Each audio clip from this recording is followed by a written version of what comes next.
We think cities belong to us, but the concrete jungle's teeming with animals.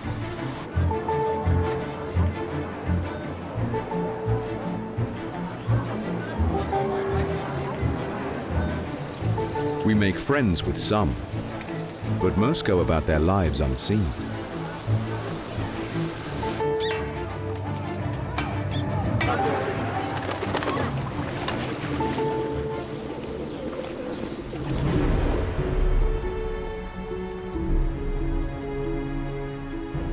Some see wild animals as pests and dangerous to our health. Others believe they are crucial to our well-being and belong here as much as we do.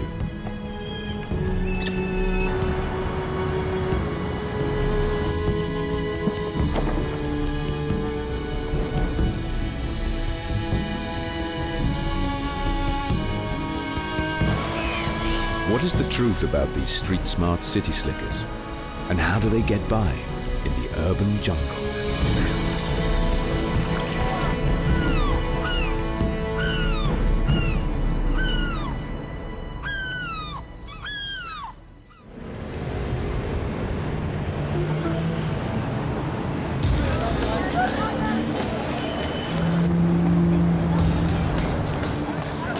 All over the world, human populations are rapidly expanding, numbering more than 7 billion globally. And as our populations increase, so does the spread of concrete. Urban sprawl to house ever more people. Whether it's a small town or a vast city, we think of the urban jungle as human habitat. But look closer. We are not the only ones who are street smart.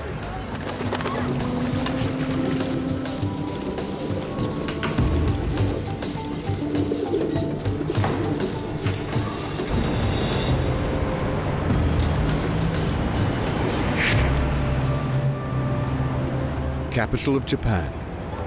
Tokyo is the most populous metropolitan area in the world.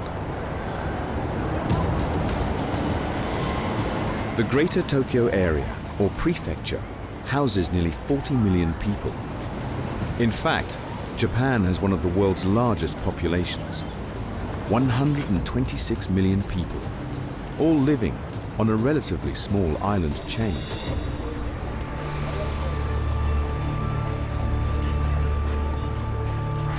But even in urban centers, there are constant reminders of strong cultural links to the wild.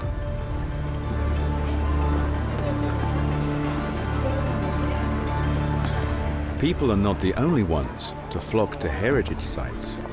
Icons are clues to the close ties to nature. And some are more than just effigies. Sometimes, wild neighbors are hiding in plain sight. Street vendors waft tempting smells that few can resist.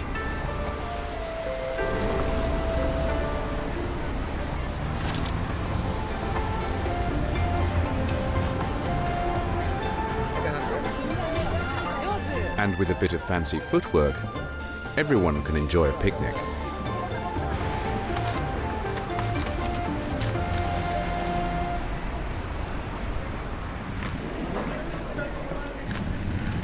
Japanese macaques are a familiar sight.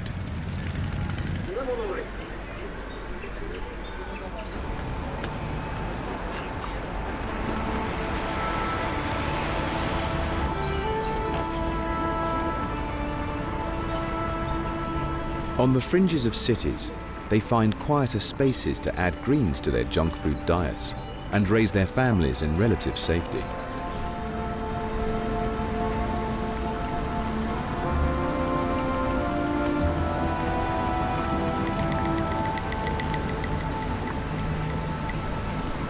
Despite a bit of thieving, the monkeys are celebrated throughout Japanese history, folklore and fairy tales.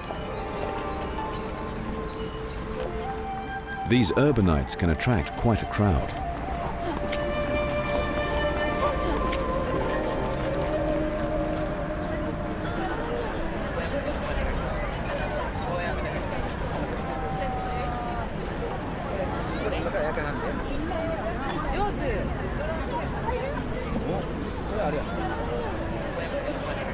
Japan has a long history of celebrating nature, and whole cities stop to admire seasonal changes. The blossoming of cherry trees starts a festival known as Hanami, meaning flower viewing. Flower fanciers flock.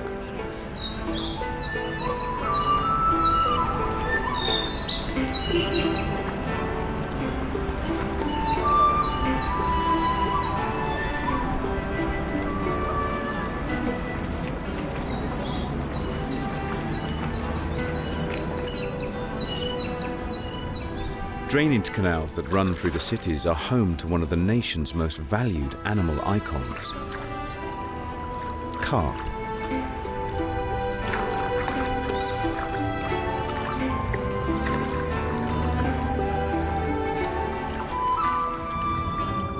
Carp were domesticated in China around the 5th century BC, initially for food. But from the 1800s, the Japanese began selectively breeding the carp to enhance the beauty of their colors. The koi carp is now one of the most valued domestic animals, changing hands for thousands, even millions of dollars.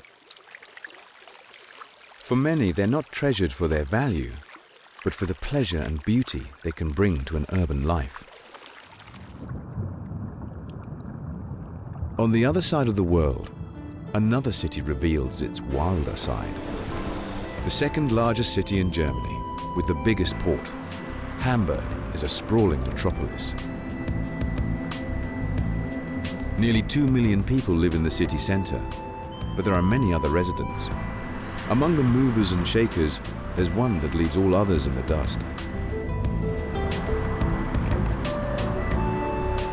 The peregrine falcon, the fastest bird on Earth. Launching from the tops of skyscrapers, it can dive bomb its favorite prey, pigeons. With top speeds over 300 kilometers per hour, he rarely misses his mark.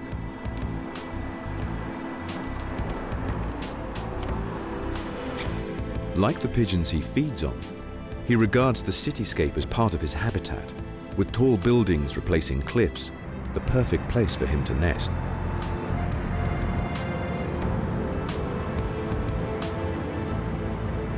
There's very little competition from other predators, and thanks to the waste from humans that feeds a healthy pigeon population, there's plenty to eat.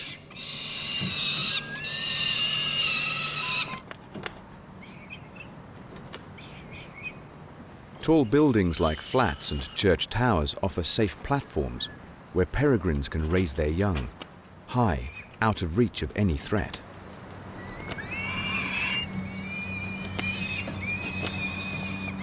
These chicks are over a month old and already as big as their parents. Their adult plumage is coming through, and before long, they'll leave the nest.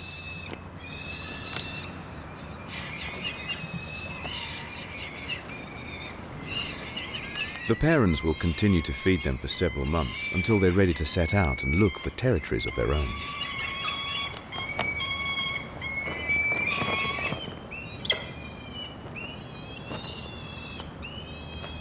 It's rare for peregrines in their natural setting to raise more than a single chick.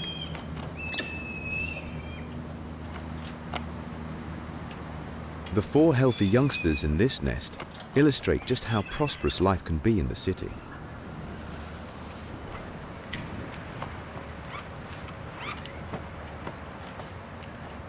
The peregrine might be king of the urban jungle, but he's just one of a huge and diverse animal community that has learned to live alongside us. City skylines present a land of opportunity, and birds that typically nest on cliffs or high in trees seem to have adapted best to a high-rise lifestyle. Members of the crow family are particularly good at living the high life. Among the most intelligent birds, they're quick to spot new opportunities on the property ladder. Jackdaws are one of the most social crows, living in flocks, but within the larger groups are closely bonded pairs that will usually stay together for life. They're resourceful and can easily modify human design to a bird's needs. The chicks will be catered for continuously for 4 weeks on the nest, and for another month once they fledge. Plenty of time for the parents to share their city savvy and prepare them for a life on the streets. They have a room with a view and can look out for danger or a potential meal.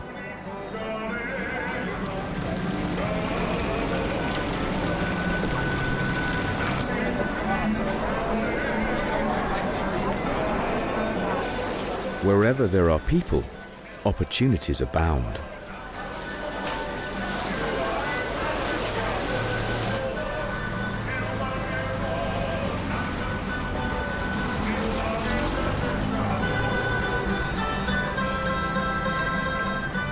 Less urban wildlife might end up on the table, but crumbs dropped from a human feast won't go to waste.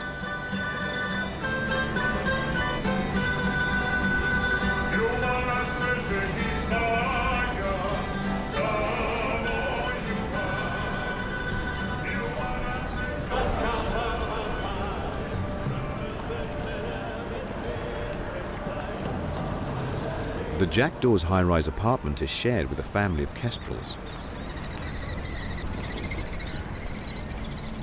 Plump lizards and other small animals are well fed in this neighborhood, and on the rich diet, the chicks grow quickly.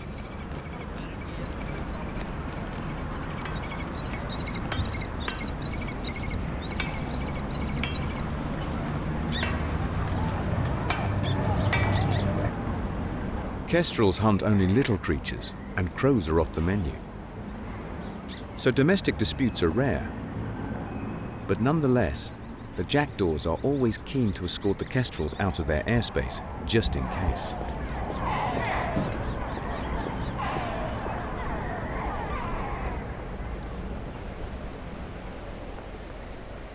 Animals adapt to just about any environment. And while people might enjoy partying in a city that never sleeps, animals also make the most of the nightlife.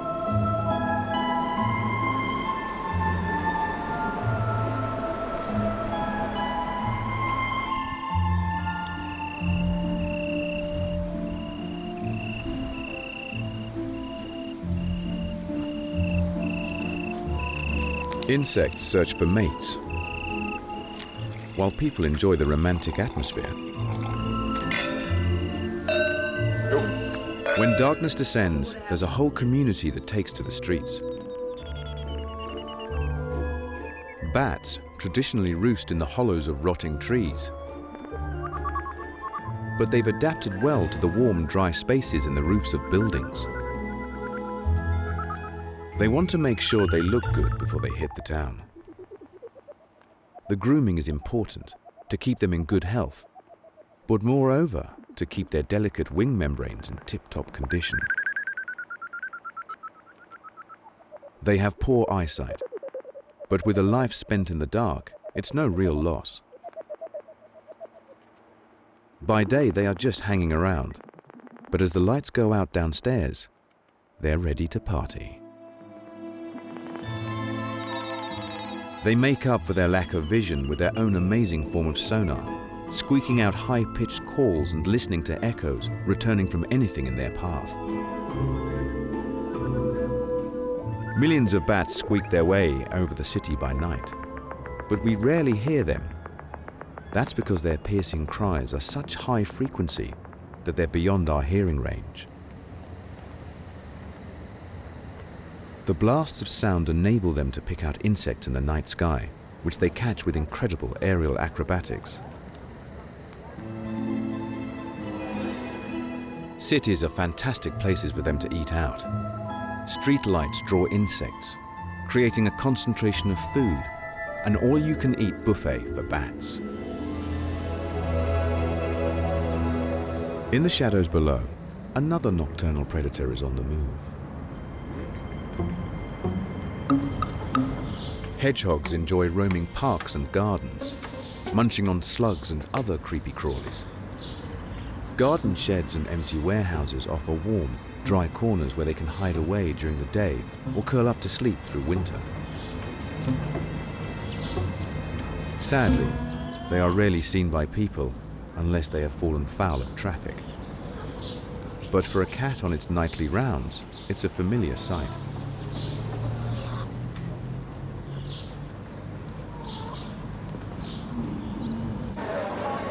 Most people like hedgehogs, but there are other wild creatures that are far from welcome in cities and yet thrive beneath our noses.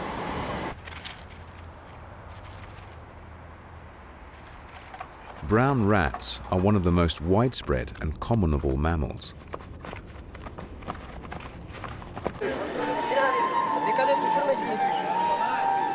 Originally they lived in Asia, but as humans spread, so have these adaptable rodents, exploiting our waste and enjoying man-made landscapes where few predators roam.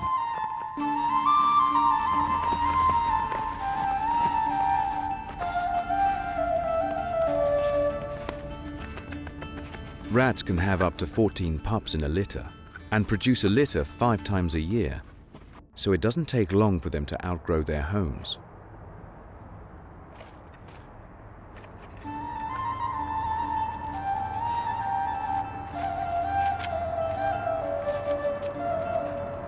The biggest secret of their success is us.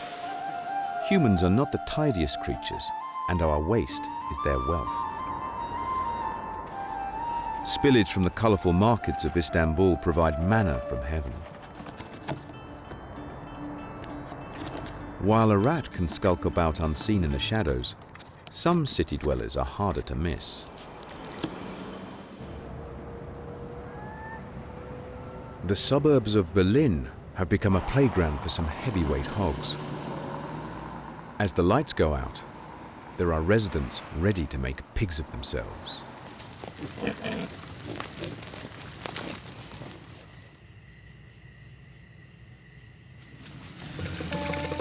Urban wild boars. Because they are often hunted by people, the boars emerge at night to raid the city's parks and gardens.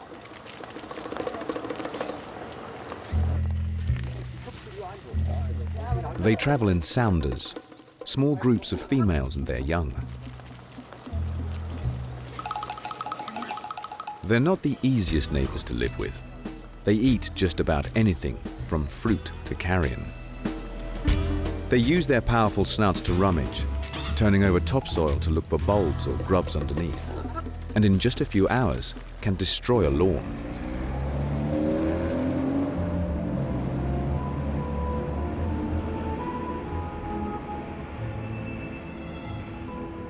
They might be caught in the headlights, but they don't want to be busted by day and will soon hide up in the bushes.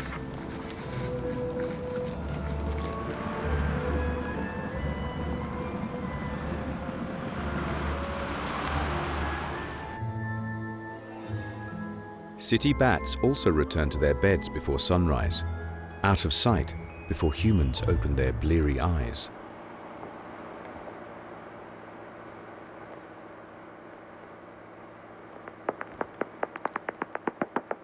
They huddle together for warmth in the rafters while they digest their midnight feast.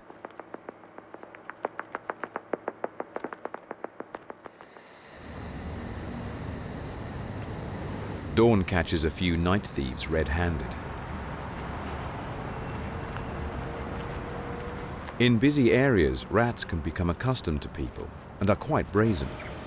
They know a night of partying will have left the streets littered.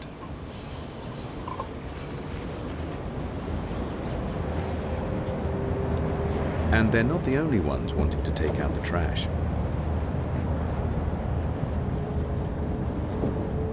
An urban bandit, the raccoon. A famed opportunist that can turn its hands to just about anything.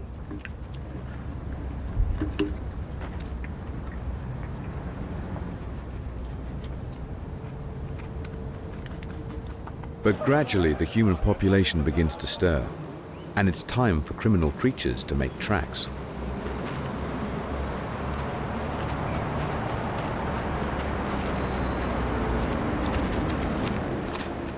Humans produce around 2.6 trillion tons of rubbish every year, creating whole landscapes of garbage. But even these can become an animal's home. It's not exactly quiet, but the tree of reinforced metal will keep the owlets safe. And the dump is a smorgasbord for a fox family. The most cunning and adaptable of wild dogs, they're true urbanites. Scraps from the bins and a supply of city-fed rodents will do well to feed this family.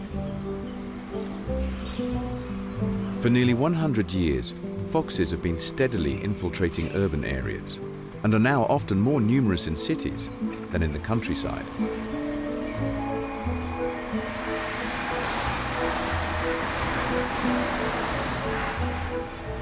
Life's not easy, even for the urbanites among foxes. Roughly half of them fall foul of cars, and others succumb to disease or pest control. Foxes can live to 15, but most will not make it to their second birthdays. The key to survival is to be wary. If they play their cards right, the city provides a good life. Sometimes there are even human handouts. The river Elbe runs through Hamburg's city centre. Swans and ducks flock. They've learned to make friends with humankind and recognize us as a potential source of food.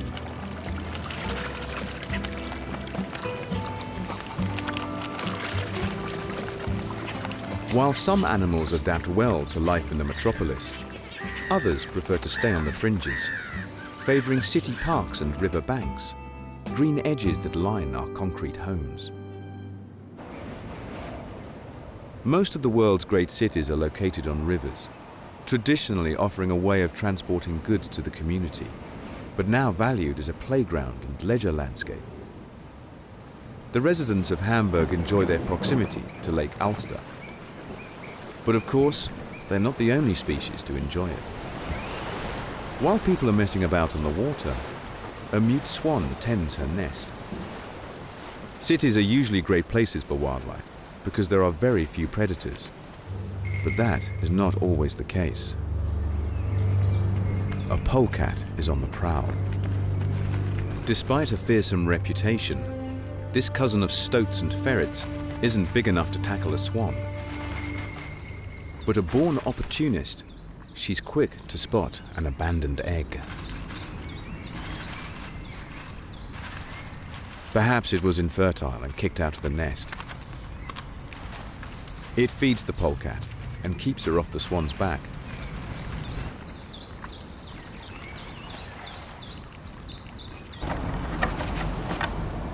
Even top predators don't need much space to make a go of it in the city.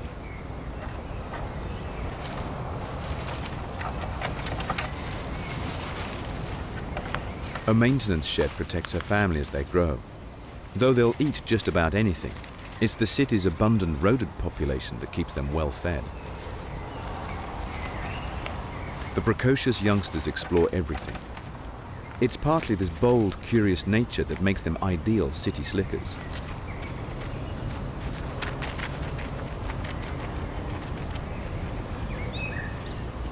Any animal that's good at looking for opportunities and can adapt to what they find has what it takes to make a go of it in the big smoke.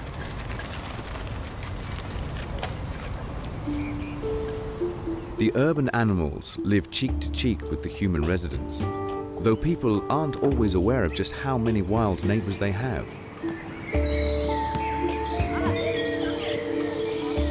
A garden offers everything a hornet mother needs to set up her home.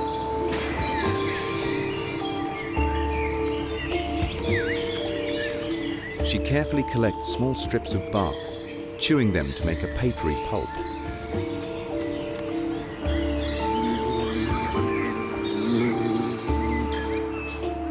She's found a secret spot where she can work in peace.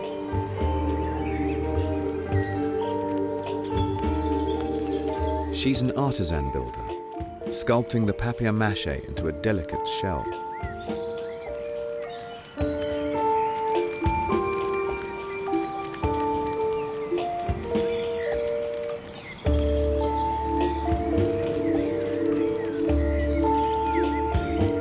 Inside that, she'll craft individual chambers and will lay an egg in each. The grubs can grow in safety, her offspring, fed by their mother on the flesh of other insects that she'll catch around the garden.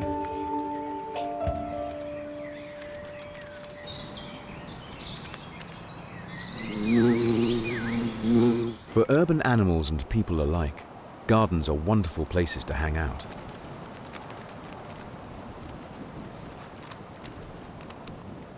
Most rodents are not welcomed, but squirrels seem to have been given an honorary pardon and thrive here.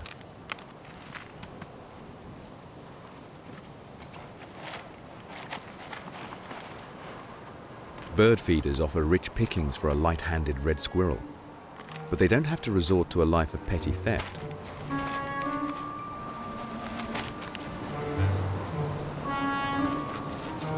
There are many humans who are happy to help them out.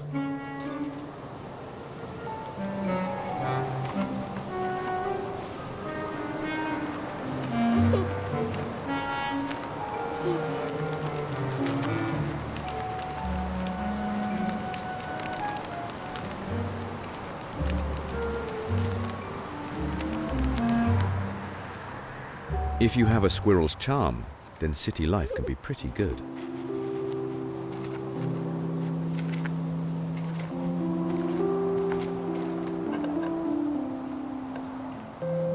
His table manners leave a little to be desired, but the caterers don't seem to mind.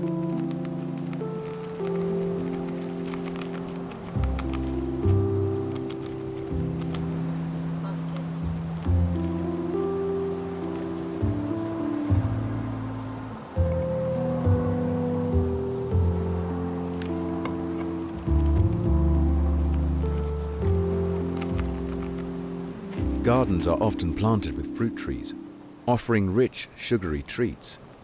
At the end of summer, rotting plums stave off the red admiral's sugar addiction. And the mother hornet also has a sweet tooth. She collects meat for her offspring, but her own diet is made up of nectar and sugary fruits.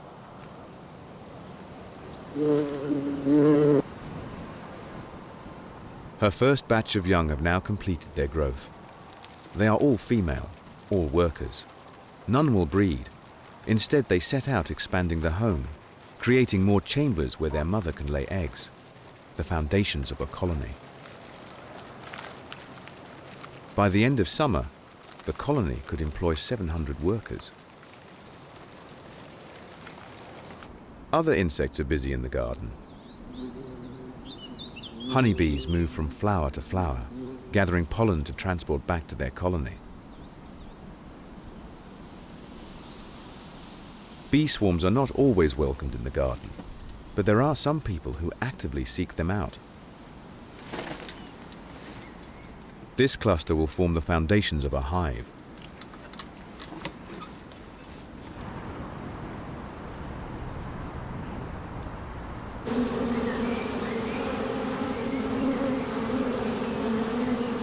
This is a tiny farm in the heart of Hamburg.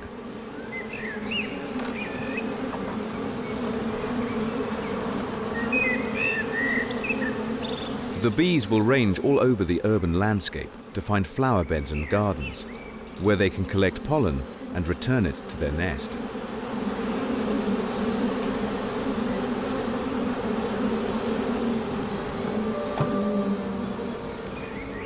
They'll convert the pollen to honey, a food store for their colony, but one that their human carers can exploit.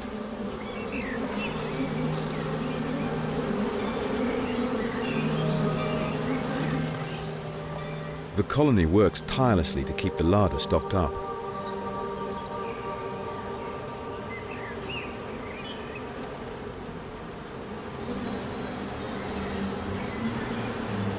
In the heart of the hive, the queen lays her eggs to top up the workforce.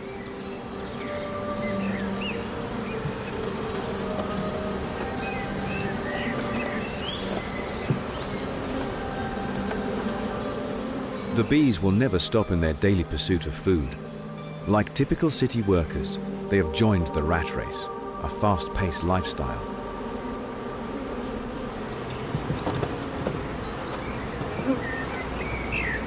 All manner of animal homes piggyback on our own.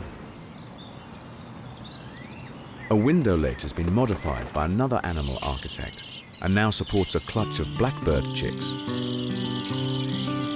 The father bird has to work tirelessly to put food on the table, or in this case, caterpillars into the beaks of the ever-hungry young. The chicks only have about a fortnight from hatching until they must fly the nest, living life in the fast lane.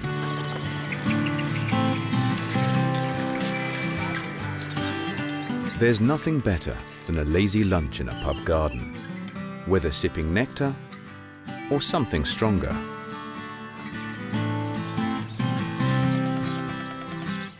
Sparrows enjoy dropped crumbs from their human neighbors, but on a sunny evening enjoy nothing more than a luxurious dust bath.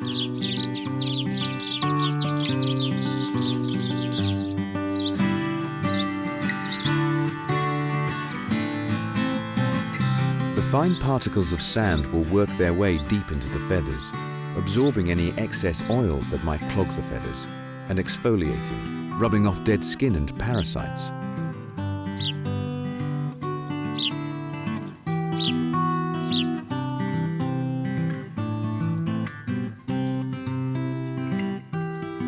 After the beauty treatment, it's back to business. Feeling spruced up and handsome, they flirt and begin some family planning. Well-planted pub gardens are a favorite animal hangout, but there are other green spaces in most cities that have their wilder side.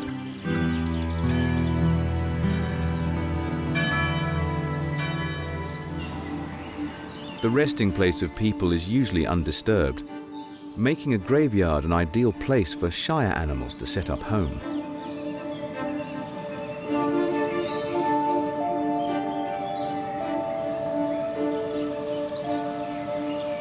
But in this apparent garden of peace, it's not just humans who get laid to rest.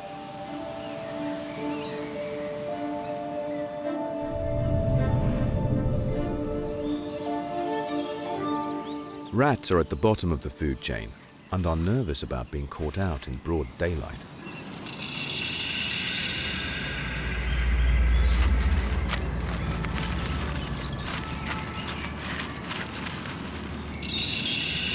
One of the largest owls in the world, the eagle owl reigns over the graveyard.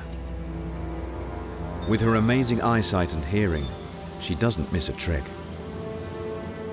And her feathers have a fluffy surface to make her silent in flight. The owl needs to make regular hunting trips because she has 2 hungry mouths to feed.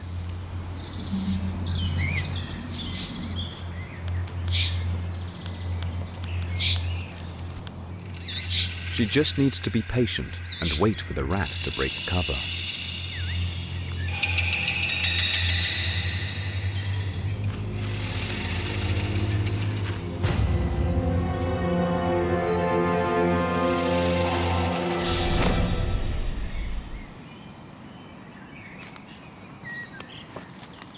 This body won't be left to rest in peace.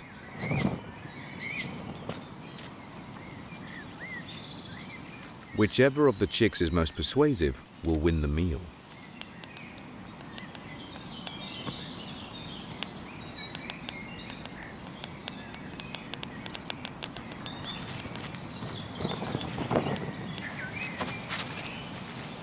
Though he doesn't seem too sure what to do with it.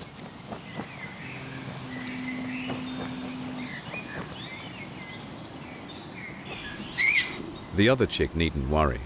There is soon a second helping. The whole carcass will be eaten. Tough to digest fur and bones will later be regurgitated in a pellet. It seems the graveyard is a great place to feast on the dead.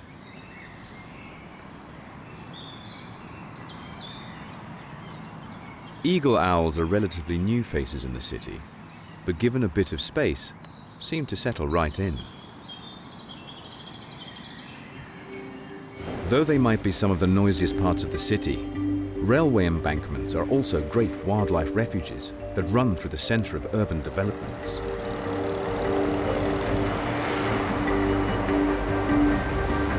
Mum returns after a night of foraging. Raccoons choose hollows in trees to raise their families, and in her neighbourhood, located between the railway and a main road, she's managed to find a tiny spot of real estate.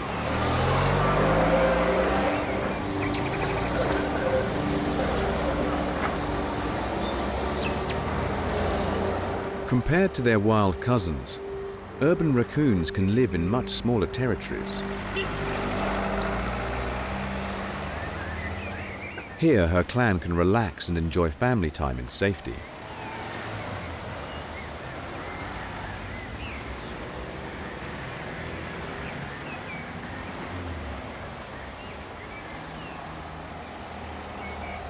Raccoons are opportunist omnivores who can eat just about anything, animal, mineral or vegetable, and thanks to this adaptability, are perfect candidates for city life.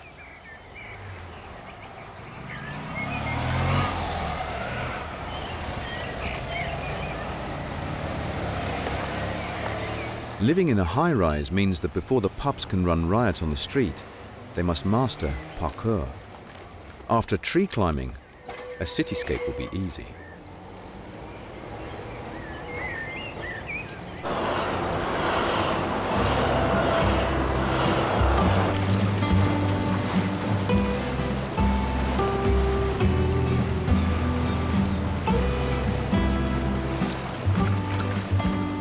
Traffic has increased on the Ulster, and among the new arrivals, the swan cygnets.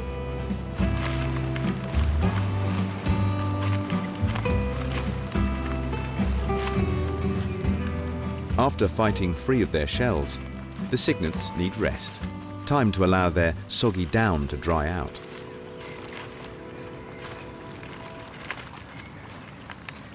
Swans are aggressive parents and will keep a close eye on their brood. There are other babies that like to take their parents for a ride. Humbugs striped great crested grebe chicks save energy by piggybacking. Like the swans, they need it only to dry out from the eggs, and then they're waterproof and good to go.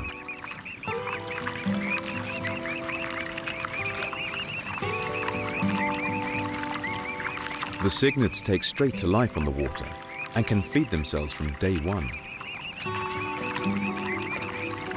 With waterfront restaurants, the shore is a great place to hang out. Which is exactly what the muskrat wants to do. Relax and enjoy some clam chowder.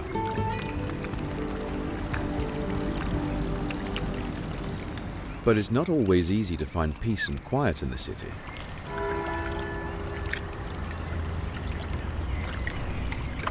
For some reason, the grey-lag geese seem to take exception to his presence.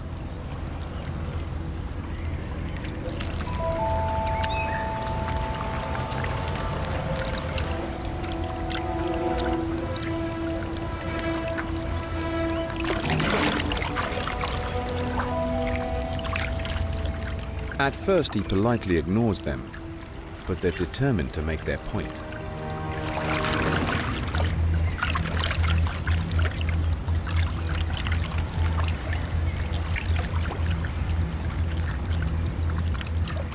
The neighborhood's getting crowded.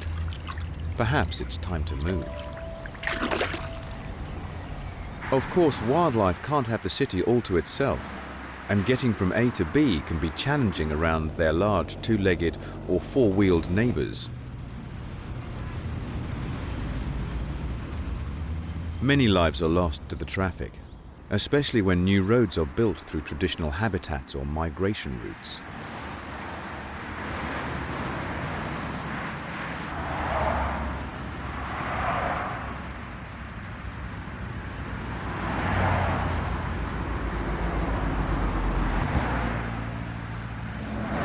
Some more enlightened cities provide mini underpasses for their smaller commuters. Other animals are such peculiar pedestrians that they can literally stop traffic.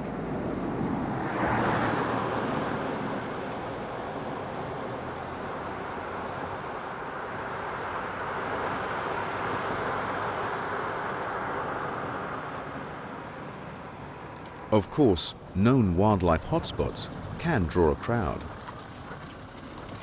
People love to meet the animal citizens, though such encounters are controversial. It doesn't take long for intelligent animals, like wild boar, to realize humans can be approached for food. The animals can become unnaturally tame and sometimes aggressive as they try to protect their luxury food resources. Who wouldn't give up rooting in the mud to pig out on a pocketful of peanuts?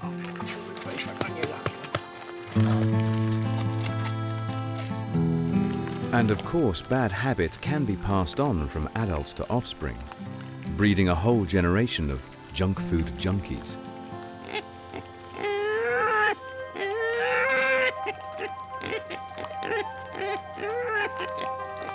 It might be bad parenting, but it's in animal and human nature to make the most of handouts.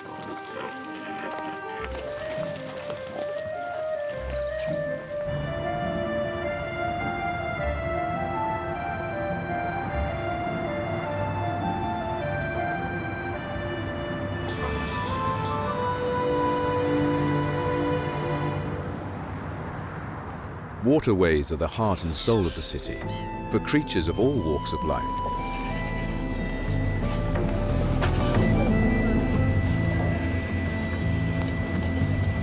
They were often the reason that cities were built where they were, because estuaries and rivers connected city populations with international trade routes.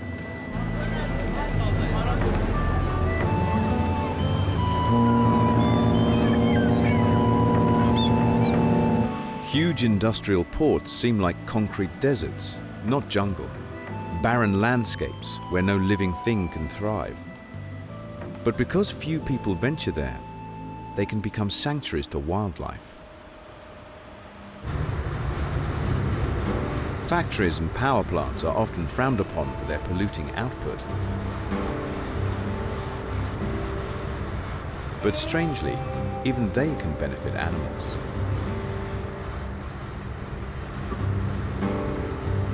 In Florida, hot water runoff from power stations' cooling towers draw in winter visitors.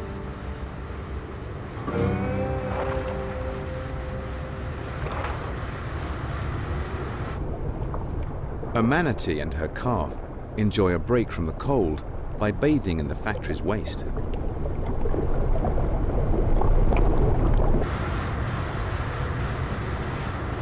Manatees are gentle vegetarians that usually overwinter in the warm, shallow lagoons of the Everglades. But human development has pushed them off many of their traditional sites, and now it might only be the warm water that keeps them alive. Industrial areas might not be ideal nurseries, but many animals manage to scrape a living. Especially gulls. These are the masters of urbanization, one of the most successful city dwellers from the animal kingdom.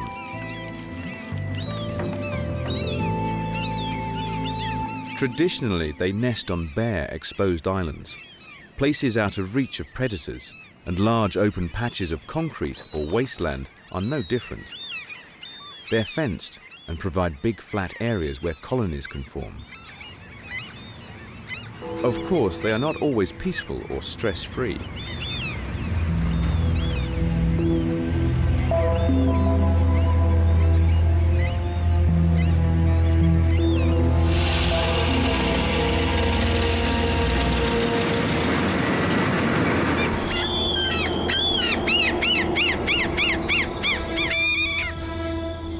But gulls are persistent, and that's one of the keys of their survival.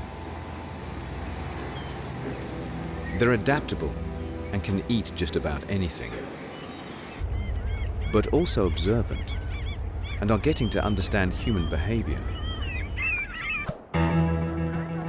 Tourists flocking to the beach are going to treat themselves to some fast food. The secret of the gulls' success, above all else, is that they are quick-witted and daring.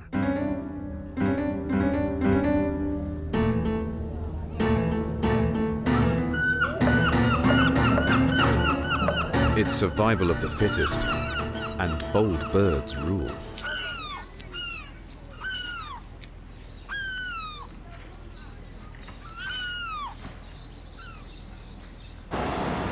Cities have been built in rich habitats because they suited our needs.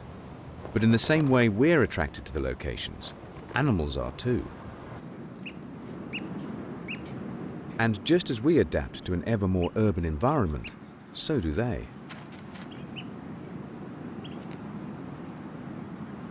There's evidence that songbirds sing at different frequencies in the city to be heard over traffic. Squirrels have given up trying to shout over the noise and instead communicate with each other through body language.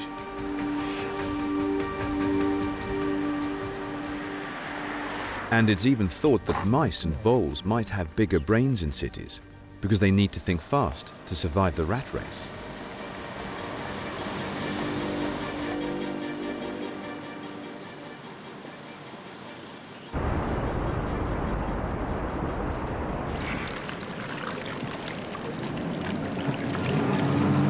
As the seasons change, humans turn on the heating, but animals have no such luxury.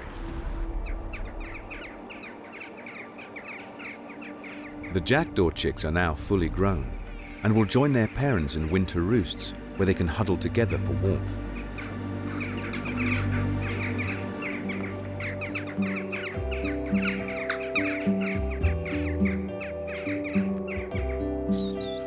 The bats will hang out, slowing down their metabolisms and sleeping through the cold months.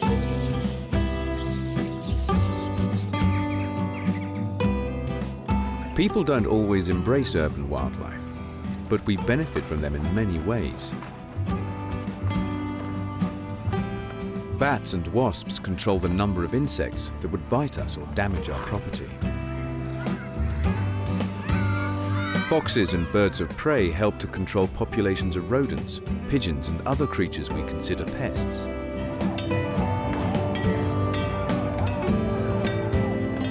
And bees and butterflies pollinate plants. But above all, wildlife brings us emotional well-being. Science is providing ever more concrete evidence that we need a connection to nature for our health. In London alone, green space is believed to be worth £30 billion a year in terms of its benefits to human welfare, and therefore performance and health. And as the world becomes ever more humanized, it will be vital for wildlife to see the benefits of living with us too.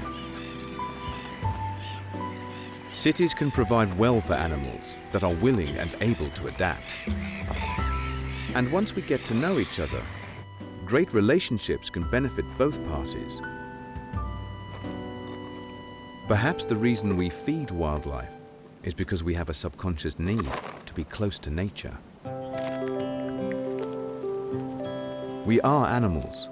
We evolved in nature, and it seems we're lost without it. We need our wild neighbors to bring the urban jungle to life.